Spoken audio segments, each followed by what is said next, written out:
The Bible is banned or ignored in the smartest countries. Here's why, step by step. Step 1.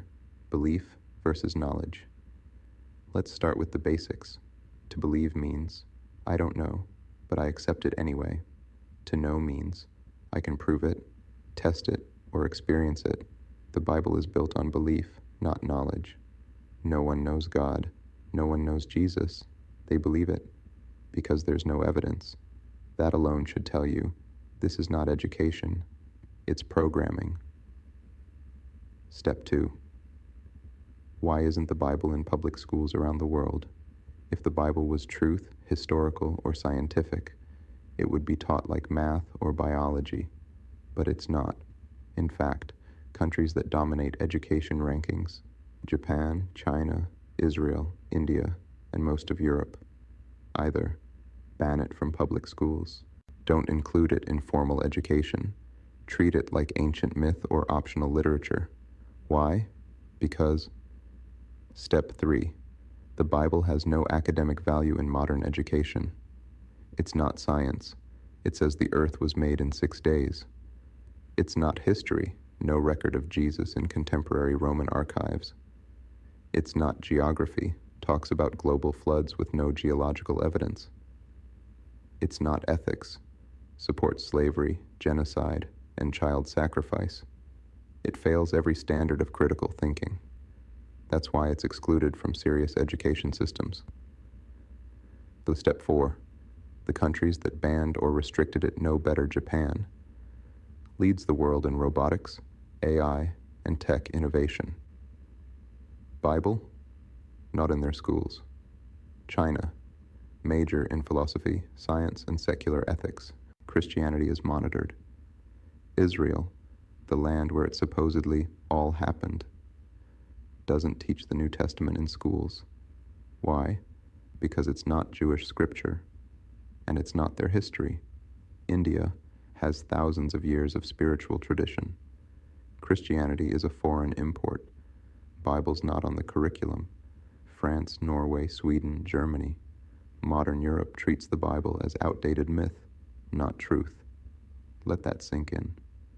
The countries with the best schools don't teach the Bible.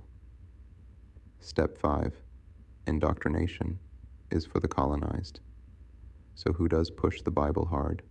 Countries with a history of colonization and slavery, like the US, Brazil, the Caribbean, and parts of Africa, because the Bible was used as a tool of submission. Slaves, obey your earthly masters. Ephesians 6:5. That's not a liberation text. It's a mental chain. Step 6. The people who were enslaved with it now. Worship it. Imagine this. You were whipped with a book, and now you call it holy. That's the power of brainwashing. The Bible was used to justify slavery, kill native cultures, erase African languages and traditions. Now people proudly say, the Bible is my truth. No, it was your ancestors' chain. Step 7. The Bible contradicts itself dozens of times. Why isn't it in schools? Because it collapses under scrutiny. God is seen and unseen. John 1:18 versus Genesis 32:30. Jesus is God and not God. John 10:30 versus John 14:28. Salvation by faith versus by works. Ephesians 2:8-9 versus James 2:17. No one has seen God, yet Moses did. No textbook in a real school would survive that many contradictions. Step 8. The Bible promotes emotional belief over logic. Instead of encouraging research, it encourages obedience. Lean not on your own understanding. Proverbs 3:5. Blessed are those who have not seen and yet believed. John 20:29. Take every thought captive. 2 Corinthians 10:5. This is anti-thought.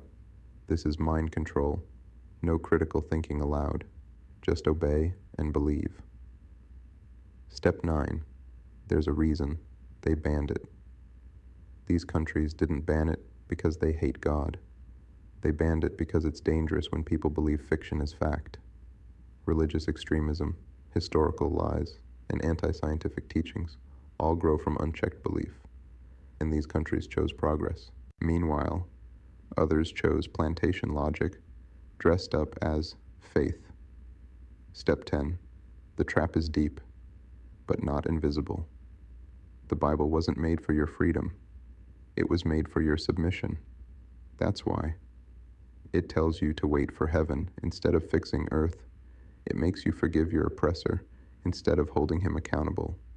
It disconnects you from your ancestors and roots. It replaces your spirituality with obedience to a fictional God. It's a system, not salvation. And the fact that the smartest nations in the world don't teach it should wake you up. Final word. Let's stop playing. The only people still deeply following Christianity and Islam are the descendants of slaves. That's not a coincidence. That's by design. There are more black people than any other race still trapped in the very religions that were used to colonize, enslave, and erase them. You don't see Japan praying to Jesus. You don't see China fasting for Ramadan.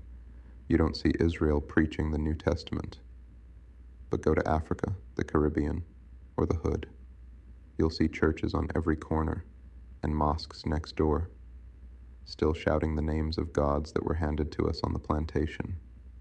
And you still think you're free. You're not saved.